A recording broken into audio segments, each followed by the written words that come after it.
Psicología y religión. 6. Capítulo 2.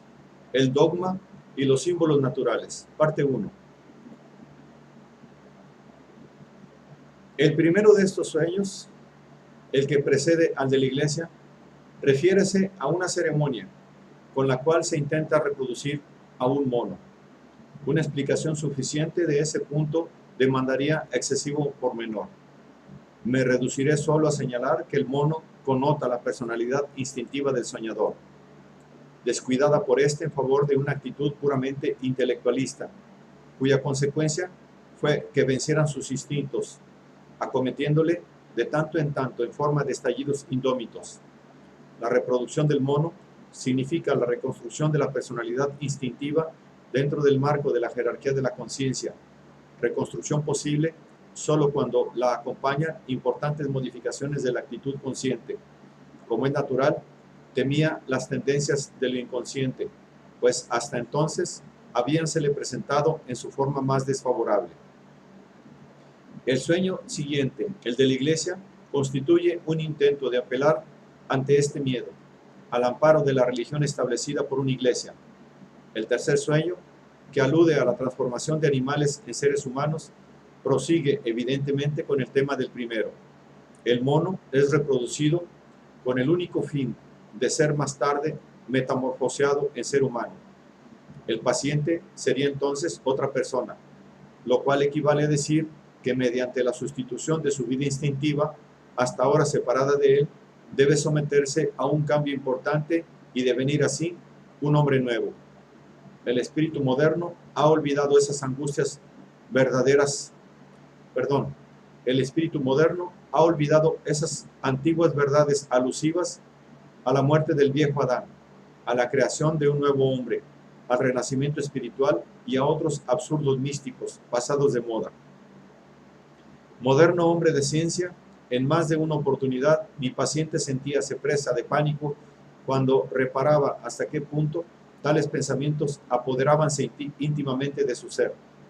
Temía enloquecer, porque 2 milenios antes los hombres se habrían alegrado sobremanera ante semejantes sueños, en la esperanza de que fueran el anuncio de un renacimiento del espíritu y de una vida renovada.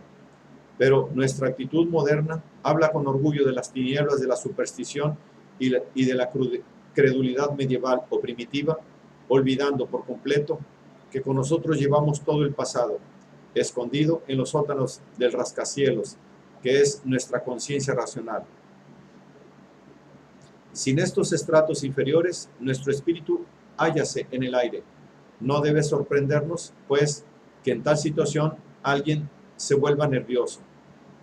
La verdadera historia del espíritu no se conserva en los libros doctos, sino en el organismo vivo, anímico de cada individuo. Sin embargo, debo admitir que la idea de renovación adoptó formas que en verdad podrían resultar chocantes a un espíritu moderno.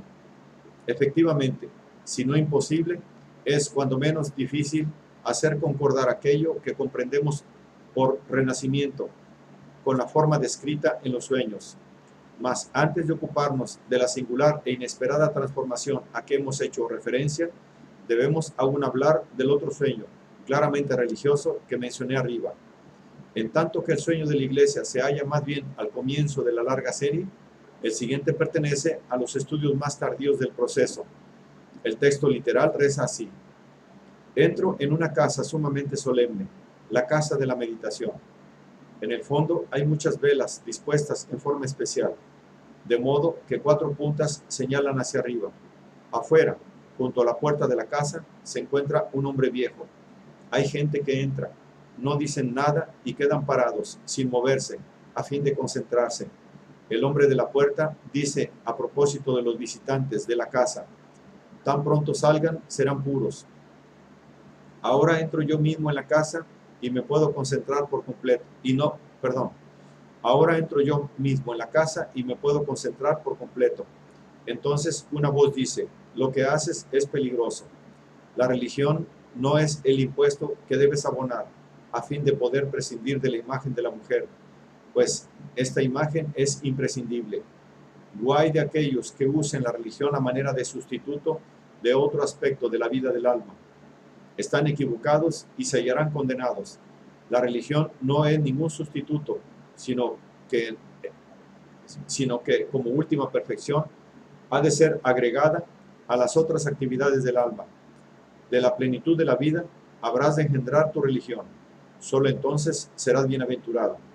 Junto con la última frase, pronunciada especialmente fuerte, oigo una música lejana, acordes simples tocados en un órgano. Alguna cosa en ellos me hace recordar el motivo del juego mágico de Wagner. Ahora, al salir de la casa, veo una montaña en llamas y pienso que un fuego que no se puede apagar es un fuego sagrado. El paciente está hondamente impresionado por este sueño. Constituye para él una vivencia solemne e importante, una de las que produjeron una profunda transformación de su actitud frente a la vida y a la humanidad. No resulta arduo ver que este sueño representa un paralelo del sueño de la iglesia, solo que esta vez la iglesia se convierte en una casa de solemnidad y de la meditación íntima. No hay alusión alguna a ceremonias ni a otros atributos conocidos de la Iglesia Católica, con la única excepción de las velas encendidas, dispuestas en una forma simbólica, acaso proveniente del culto católico. Forman 4 pirámides o puntas que, posiblemente, anticipan la visión final de la montaña en llamas. En efecto, el número 4 aparece con frecuencia en los sueños del paciente y desempeña un papel de suma importancia. El fuego sagrado se refiere a Santa Juana de Bernard Shaw, según señala el propio sujeto. De otra parte, el fuego que no se puede apagar es un bien conocido atributo de la divinidad, mencionado no solo en el Viejo Testamento, sino también como alegoría de Cristo en una sentencia no canónica del Señor que se halla en las homilías de Orígenes. Quien quiera está cerca de mí, está cerca del fuego. Quien quiera está lejos de mí, está lejos del reino. A partir de Heráclito, la vida ha sido representada como un piraizón, es decir, como un fuego eternamente vivo. Y dado que Cristo mismo se caracteriza como la vida, compréndase la sentencia no canónica. El símbolo del fuego con el significado de vida armoniza con la índole del sueño que destaca que la plenitud de la vida es la única fuente legítima de la religión. Así, las 4 puntas del fuego casi desempeñan la función de un ícono que indica la presencia de la divinidad o de un ser parecido, es decir, de igual valor. En el sistema de los barbelistos, el autogenés, el nacido de sí mismo, o el increado, hállase rodeado de 4 velas. Esta extraña figura correspondería asimismo al monogenés de la gnosis copta del códice bruciano. También allí el monogenés está caracterizado como símbolo de la cuaternidad. Según expliqué arriba, el número 4 cumple en esos sueños un papel destacado y alude siempre a una idea afín con la tetractis de los pitagóricos. El cuaternario o la cuaternidad tiene larga historia. No se presenta solo en la iconología y especulación mística cristiana. ¿Acaso desempeña un papel más significativo aún en la filosofía gnóstica? A partir de esta, a través de toda la Edad Media, hasta entrar en el siglo XVIII. En el sueño tratado, la cuaternidad se presenta como el más elevado exponente del culto religioso, tal como lo había creado lo inconsciente. En su sueño, el paciente entra solo en la casa de la meditación, en lugar de hacerlo con un amigo, según ocurre en el sueño de la iglesia. En el interior se encuentra con un hombre viejo que ya en un sueño anterior habíasele aparecido como el sabio, indicándole en aquella oportunidad un sitio especial de la tierra como apropiado para que viviera ahí.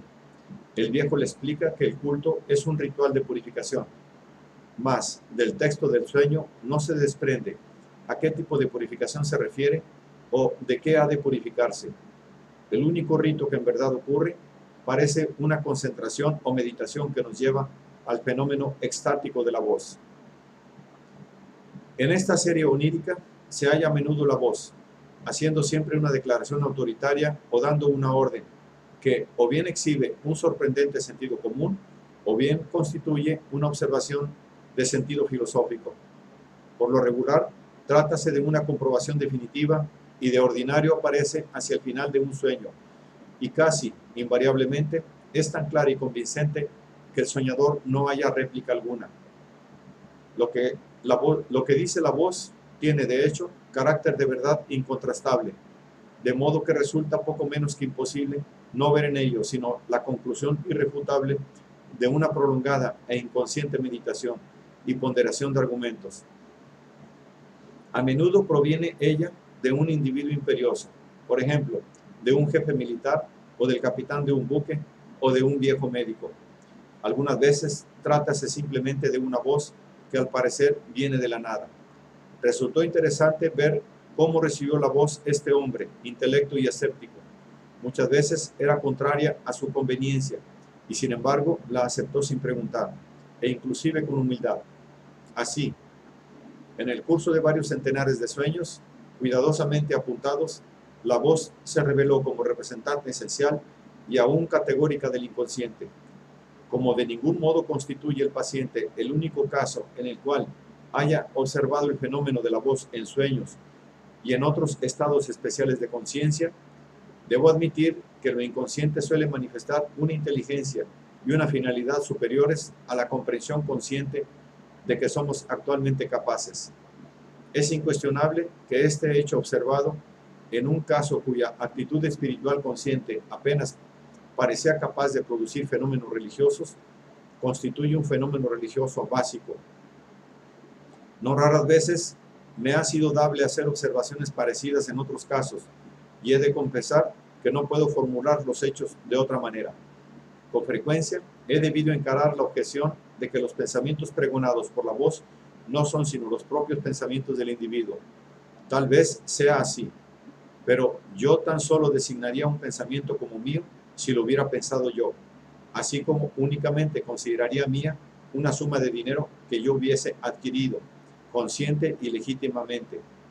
Si alguien me lo hubiese regalado, no le diría ciertamente a mi bienhechor, te agradezco mi dinero, aunque podría decir luego a una tercera persona, este dinero me pertenece. En una situación parecida, hállome respecto a la voz. La voz me facilita ciertos contenidos, del mismo modo que un amigo me comunicaría sus ideas.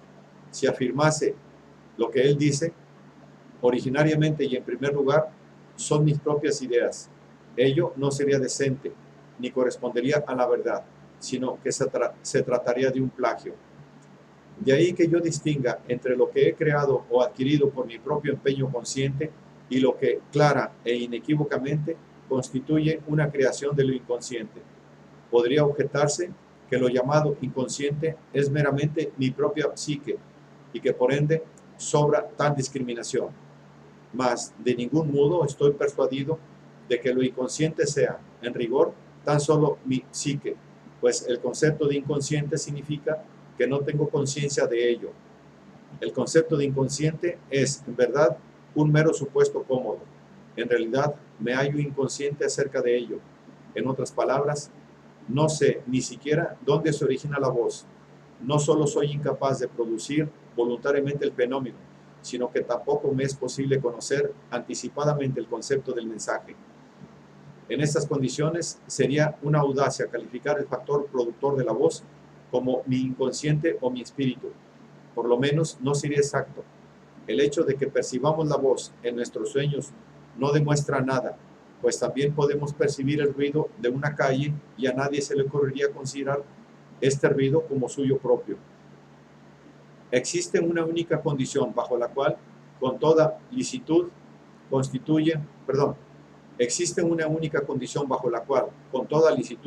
podríamos llamar nuestra a la voz, cuando suponemos que la personalidad consciente constituye una parte de un todo o es un círculo menor contenido en otro mayor. Un auxiliar de banco que al mostrar a un amigo la ciudad le indicase el edificio donde trabaja diciéndole: y este es mi banco, utilizaría el mismo privilegio.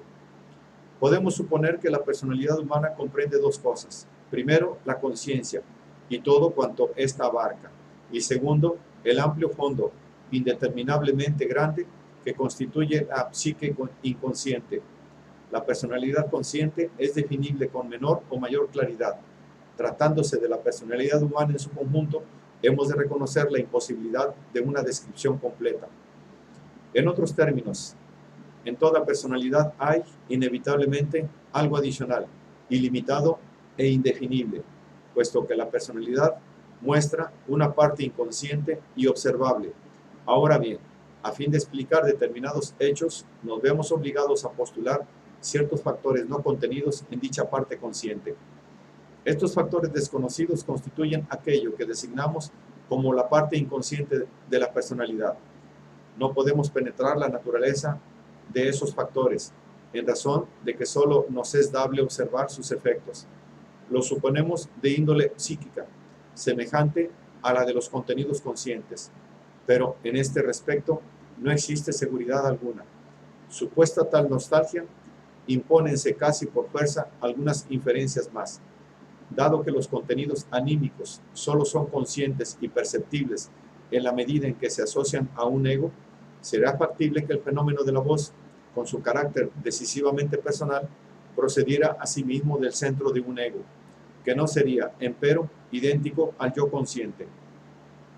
Tal conclusión será admisible siempre que consideremos al yo subordinado o contenido en un sí mismo, superior, que constituye el centro de la personalidad psíquica total, ilimitada e indefinible. No soy partidario de argumentos filosóficos que se recrean con las complicaciones inventadas por ellos mismos.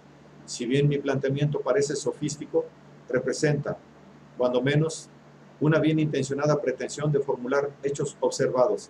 Verbigracia, podría decirse muy simplemente, dado que no lo sabemos todo, prácticamente toda experiencia, hecho u objeto involucran algo desconocido. Por consiguiente, si hablamos de la totalidad de una experiencia, el término totalidad solo puede referirse a la parte consciente de la misma. Como no cabe suponer que nuestra experiencia abrace la totalidad del objeto, es claro que la totalidad absoluta de éste necesariamente habrá de contener una parte no experimentada.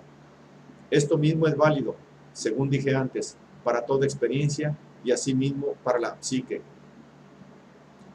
cuya totalidad absoluta abarca en todos los casos una extensión harto mayor que la conciencia.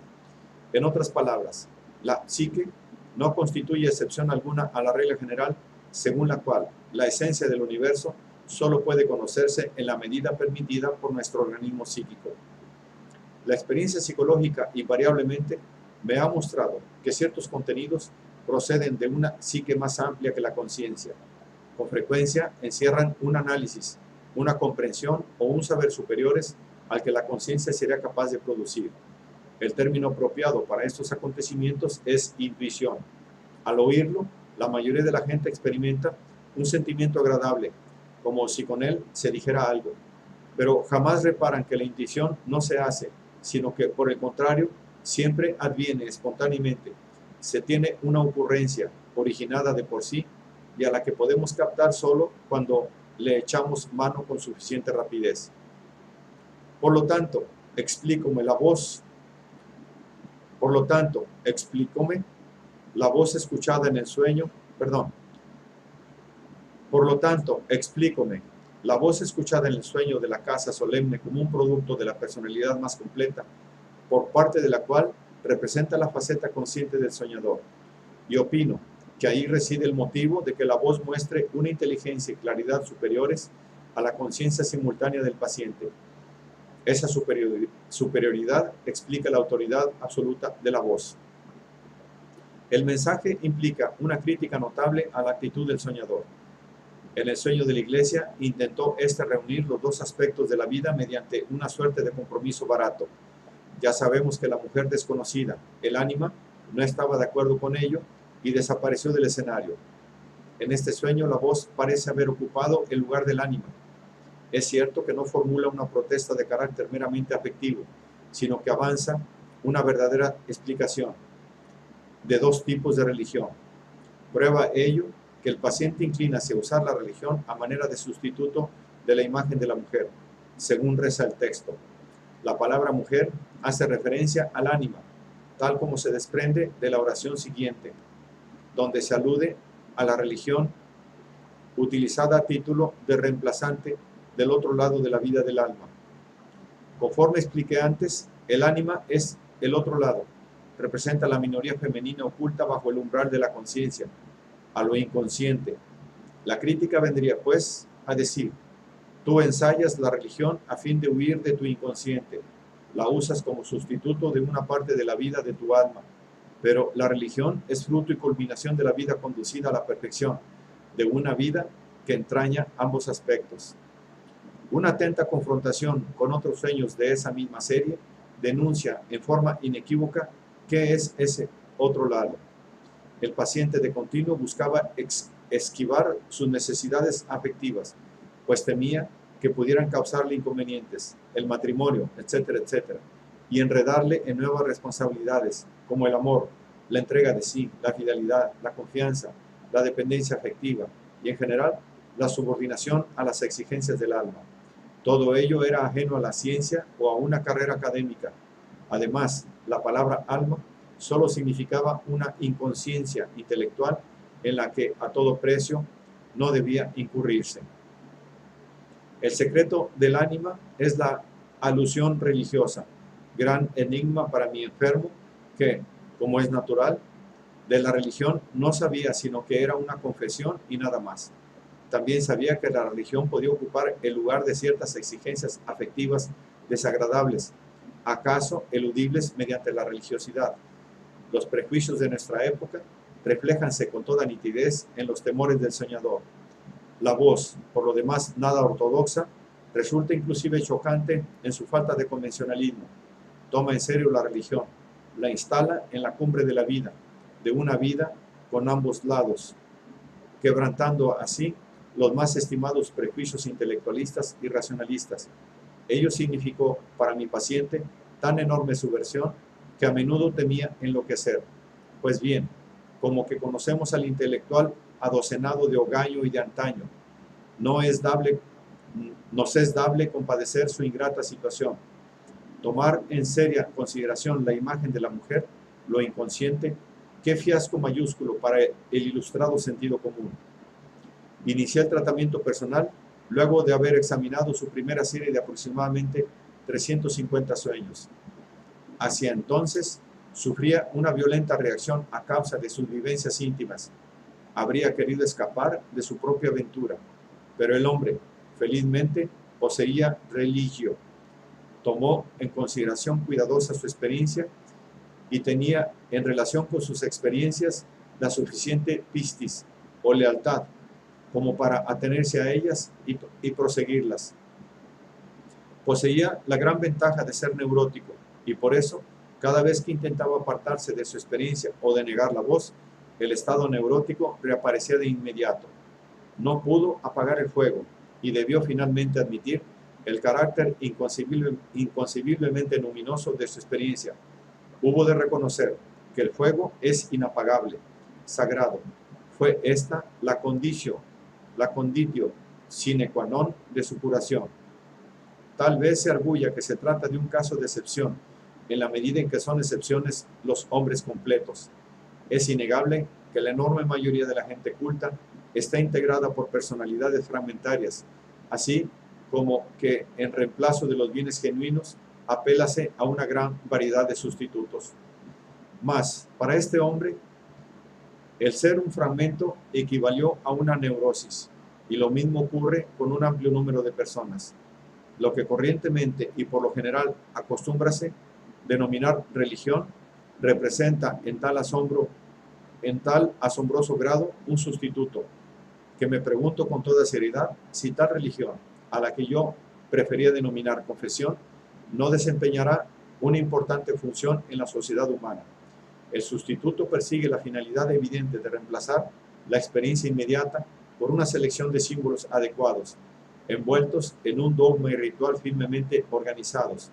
La Iglesia Católica lo sostiene en virtud de su autoridad absoluta. La Iglesia Protestante, si es permisible emplear aquí el concepto de iglesia, por su acentuación de la fe en el mensaje de los evangelios.